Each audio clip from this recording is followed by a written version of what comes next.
Welcome to Big 5D TV, a show dedicated to news and insights for the Africa Middle East local digital ecosystem.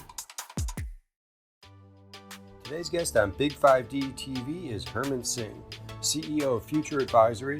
Herman's a former MTN digital strategy exec who now advises companies from early stage startups to large legacy organizations. He's a noted digital transformation thought leader whose views on the future of digital are widely sought. We're very excited to have Herman on the show today. Before we start the show, we'd like to thank today's sponsor, Mono Solutions. Mono's vision is to empower SMBs in the digital landscape, making it easy for them to engage with their customers online. You can visit them at monosolutions.com.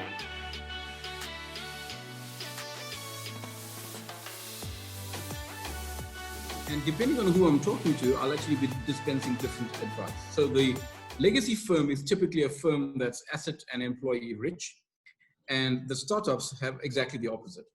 The legacy firm's challenge is a couple. One, that they sit with very high fixed costs, unlike a startup.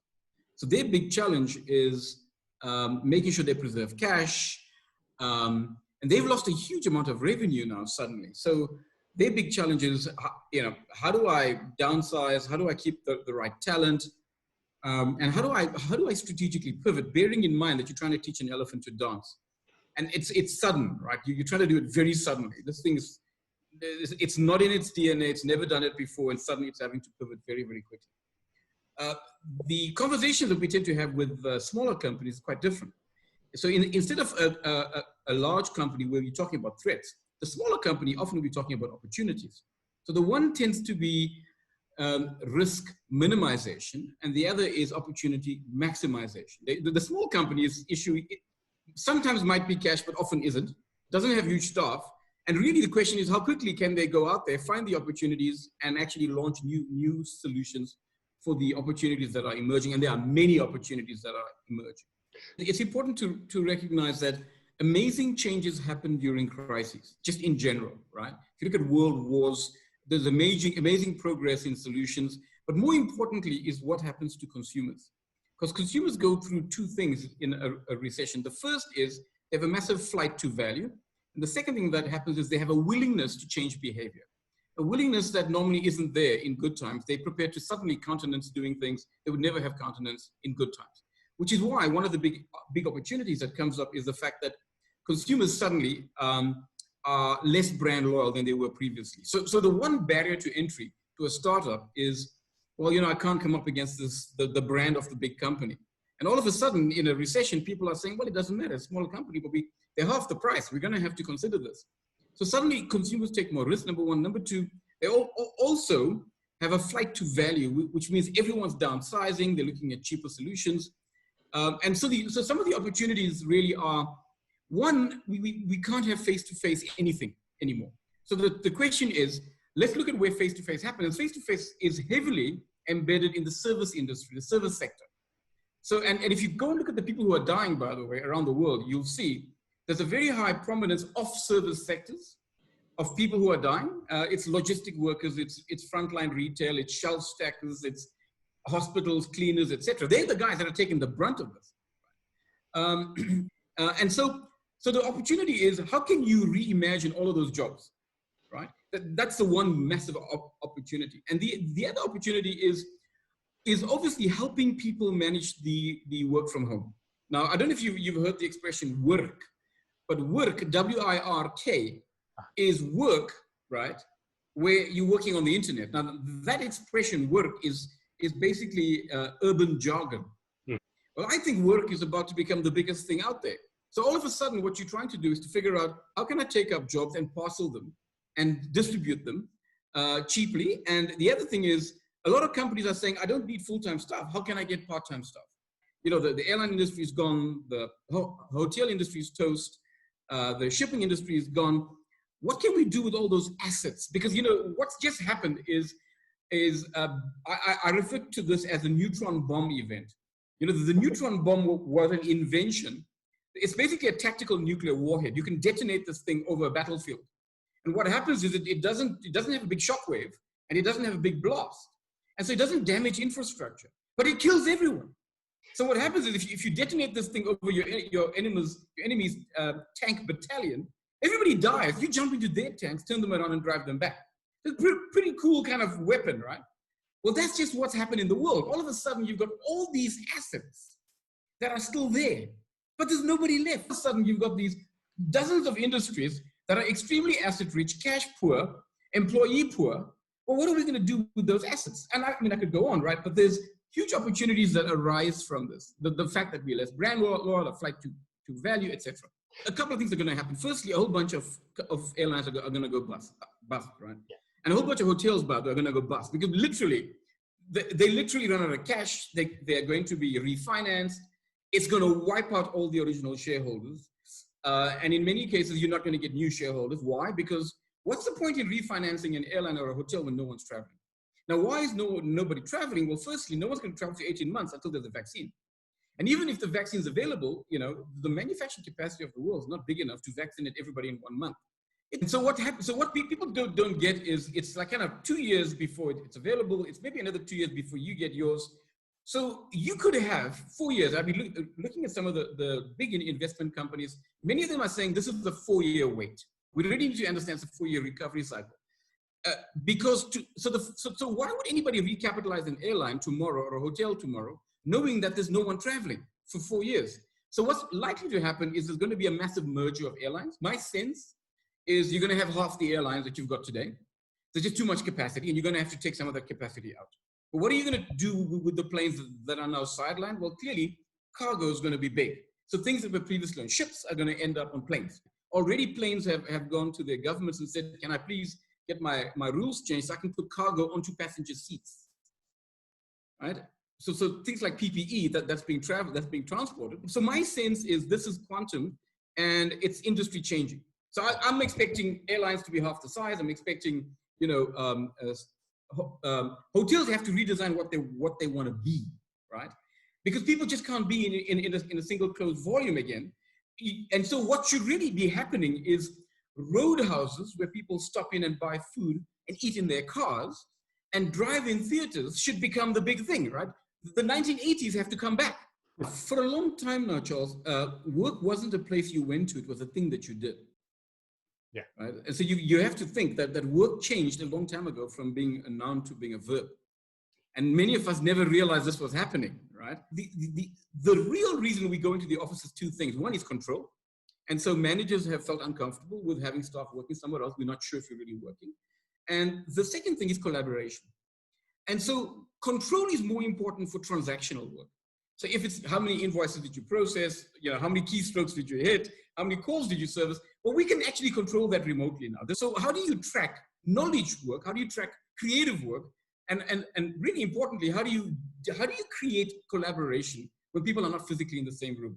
Now these are really valid concerns. And so that requires a fundamental shift in the way that we manage people. So I think once we figured out better ways of doing what you and I are doing right now, which is really, we are creating something, right? Remotely, we are thousands of miles away from each other. Now, the really cool thing is software developers have been doing this for years, right? So this is not new. What's different is we're now moving this into, product teams, and we're moving it into marketing agencies, and we're moving it into, sales teams. And we've never done this before. All of a sudden, all the other functions are adopting what the IT department's been doing for 10 years. Mm-hmm. So small businesses basically have about 7 or 8 options. They could downsize, they could liquidate, they could sequestrate, they could hibernate, right? They could partner, they could have a capital raise, they could raise debt, they could strategically pivot, they could move into an adjacency, etc. Right? And so I think the answer has got to be a mixture of all of those, right? And so I'm talking to restaurant owners, and they say, what do we do? We've gone from 100 to 0. We don't know when we're going to open up again. So we've had to let our workers go. So basically, they've gone into hibernation. They've got a bit of a lease holiday, and they'll just hibernate, and they'll come out in 6 months, and they'll be bears, basically, right? Then there's going to be a whole bunch of people, who are in the hairdressing business. They're doing nails. They're running spas. I mean, I don't think those businesses are going to come back in some cases ever. But, you can never get a massage again, right? I mean, how are you going to get a massage again, right? There's just no way to do that safely. Yeah. And so some of these guys are going to have to liquidate, literally. And so I think it's going to differ depending on the kind of industry you're in. So I think there's going to be a huge amount of pivoting, and there's going to be a lot of businesses that are going to be asking themselves, what could I do to become a more digital player? And how can I start to run my business digitally? And actually, my sense is 70 to 80% of businesses can do that, unless they're in the face-to-face business. And unfortunately, that's where a lot of the SMBs are in that face-to-face business. So what advice can we give them? I mean, my sense is that there's a huge obligation on the community to make sure that they support these small businesses. And to a large extent, we've moved away from them. We're helping big companies, and these small companies are going to be toast. Right? So I think, a social movement that says, hey guys, support your local business. And if you support the big business, the CEO is just going to get his third house by the beach. But if you support the small business, you're putting his daughter through varsity, right? There's a lot of B&B places that are basically saying, and I stayed at a place in December, and they sent me an email, Herman, why don't you buy a voucher to come back and live here anytime in the next 2 years? So basically, what you're doing is you're buying a postage stamp, right? Mm-hmm. Because the beauty about a postage stamp is a postage stamp says, I'm going to buy the right to use a facility at a time of my choosing at a price that will be predetermined. Mm-hmm. Effectively, I'm buying a bond that doesn't pay me any interest. That's basically what this thing is. Yeah. And I'll tell you that, I think that also lasts just for a month. And then, what am I going to do with all these postage stamps? Right. So I think the issue really is that, government's got to step up. We've got to be looking at more support programs. A lot of them are doing that. And I think a huge number of these organizations need to do two things. The first thing they've got to do is they've got to start looking more at the B2B business, because really many of them haven't partnered with other small businesses to build ecosystems. There's no real ecosystem in the SMB space. There's no real adoption of SMB marketplaces. They don't get together to market together, to buy together. And my sense is the selling groups and buying groups and marketing platforms and coalitions of small businesses are going to grow. I think they're going to start to cross-brand with each other. And I think the second thing that they've got to start thinking about is, how can I do more business with big companies? Because, we have huge advantage over other big companies. We're more flexible, we're more agile, and our costs are better. Why aren't we doing more business with them? And I think large companies need to figure out a way to make it easier to do business with small companies. Stop thinking about jobs and start thinking about skills. So I think the future is no longer about jobs, it's about skills. And when I look at the big, I was in San Francisco, looking at the big tech giants, they don't require a degree anymore. They basically said, look, we are hiring for attitude and behavior and skills. We're not hiring for a degree. So my big advice would be, really, really think hard about going to university. I'm not sure that and I'm a professor at 2 universities. I'm an adjunct faculty at 3 others. And my sense is this concept of academia is going to go through a fundamental review and revision, and the concept of a qualification is going to change. Now, there are certain industries where you will always need this formal qualification, and generally it's going to be around safety. So where it's a safety issue, it's going to be doctors, pilots, engineers, an accountant, because you have to be audited, etc. So I think where there's a lot of governance and the safety issues, you're going to need qualification. You're going to need a very high, rigid certification. But for the rest of the world, you don't need that. We all need to really position ourselves to either start our own business or to move into the gig economy and figure out a way to build out networks. And very importantly, if that is what you are going to be, then the most important thing for you to build is a personal brand. And that personal brand only works if it's authentic. In the past, we were able to go and hide in a big company, and your boss was your spokesperson. So as long as your boss was happy with what you did, you got promoted. So if I look at my career in corporate, I had a bit of a corporate career. I mean, it's about 7 people. 7 people helped me shape decades of my life. And basically, I don't think that's going to be the experience that other people have anymore. It's going to be about your last sale and the brand you have with thousands of people. The way I would look at it is think of it as a tipping point. Mm-hmm. The tipping point was actually in front of us. We were heading towards a tipping point. All that's happened is either the tipping point has moved back to where we were or we've catapulted forward, but we've basically gone over the tipping point. And the thing with most tipping points is you never come back from them. You know, we've never gone back to CDs. I think you are right. Many of these trends were clearly there. If you look at the advertising industry, it was hurtling towards targeted digital advertising. You know, Coca-Cola just said, we're cutting back our advertising, but that's not the big story. The big story is we're totally repurposing it.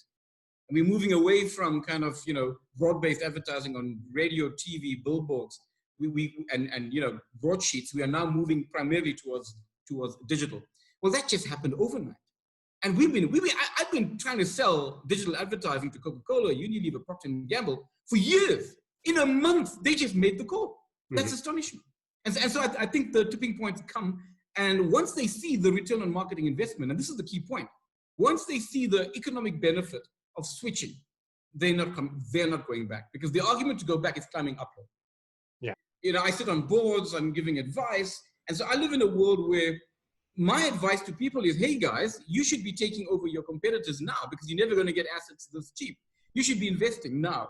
And so I think, you know, the smart money and the smart heads are the cool heads and the calm heads. And they are assessing opportunities in a very calm, rational way without fear. And so the challenge is we all get caught up in this fear. And we don't act, and we don't do obvious things, and even worse, we do the wrong things. We pull our money out of the stock exchange when the stock exchange is down. You know, we may be shutting down businesses that we should be putting into hibernation, and so we panic. And I would really say that right now, the thing we shouldn't be doing is acting emotionally. We should be acting rationally.